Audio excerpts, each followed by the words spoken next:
رومی فرماتے ہیں بند بکسل باش آزاد ہے پسر چند باشی بند و سیمو بند زر، اے بیٹا تو قید کو توڑ کے آزاد ہو جا، کب تک تو سونے اور چاندی کا قیدی بنا رہے گا۔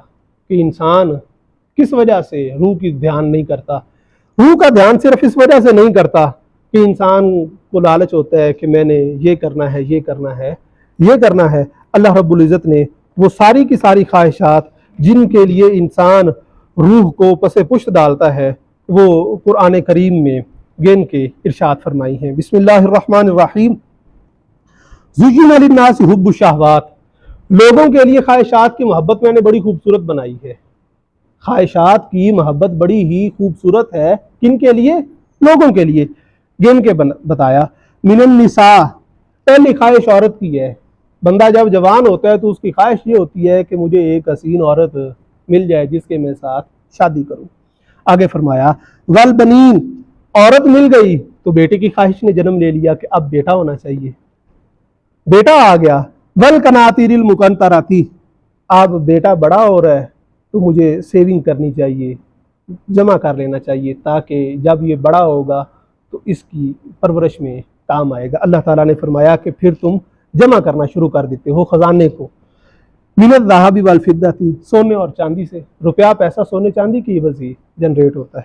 آگے فرمایا والخیل المسومۃ، جب اولاد بڑی ہو گئی، پیسہ بھی جمع ہو گیا، اب خواہش یہ ہے کہ ایک اچھی گاڑی ہونی چاہیے، سواری ہونی چاہیے جس کے اوپر میں بھی سفر کروں، میری اولاد بھی سفر کرے۔ اللہ تعالیٰ فرماتا ہے والانعام والحرث، زیادہ پیسے آ گئے تو کہا کہ ڈیری فارم بھی ہو، اچھا دودھ ملے گا، اور زیادہ پیسے آئے تو کہا کہ کھیتی باڑی بھی میں اپنی کر کے سبزیاں اپنی کاشت کروں گا، فارم ہاؤس بناؤں گا جہاں پہ ساری ضروریات کی چیزیں میسر ہوں گی۔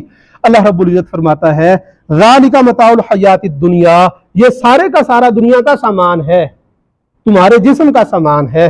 واللہ عندہ حسن المآب، اللہ رب العزت کے پاس اچھا ٹھکانہ ہے، وہ دائمی ہے، یہ چیزیں تمہیں فائدہ نہیں دیں گی۔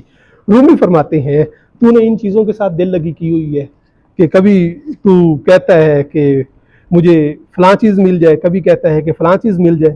آپ فرماتے ہیں کہ گردریزی بہر را در کوزائے، اگر تو اس خالق حقیقی کے دریا میں سے ایک پیالہ بھر لے گا، تمام نعمتوں کا مالک وہ ہے، اور ایک پیالہ اگر اس سے تو بھر لے گا تو اس سے کتنی دیر گزارا کرے گا، ختم ہو جائے گا۔ آج تیرے پاس سب کچھ ہے، ڈاکٹر تجھے روک دیتے ہیں کہ یہ بھی نہیں کھانا یہ بھی نہیں کھانا یہ بھی نہیں کھانا، سارا کچھ ہونے کے باوجود تیرے لیے حرام ہے۔ سب چیزیں وہ کھاتے ہیں، انہیں فائدہ دیتی ہیں، تو کھاتا ہے تو تجھے نقصان دیتی ہیں۔ آپ فرماتے ہیں کہ اس ہرس کو چھوڑ دے اور جتنا اس نے دیا ہے اس کے اوپر قناعت کرنی شروع کر دے۔ اس کے اوپر آپ مثال دیتے ہیں کہ مثال کے طور پہ صدف سپی، اس کے اندر ایک قطرہ جاتا ہے، وہ اپنا منہ بند کر لیتی ہے اور اس میں موتی بن جاتا ہے۔ اگر وہ اپنا منہ کھلا رکھے تو وہ موتی اس میں تیار نہیں ہوتا۔ رومی فرماتے ہیں اس لیے جو اللہ رب العزت نے تجھے عطا کیا ہے اس کے اوپر قناعت کرنی شروع کر دے، اور ایسے منہ کھول کے نہ رکھ۔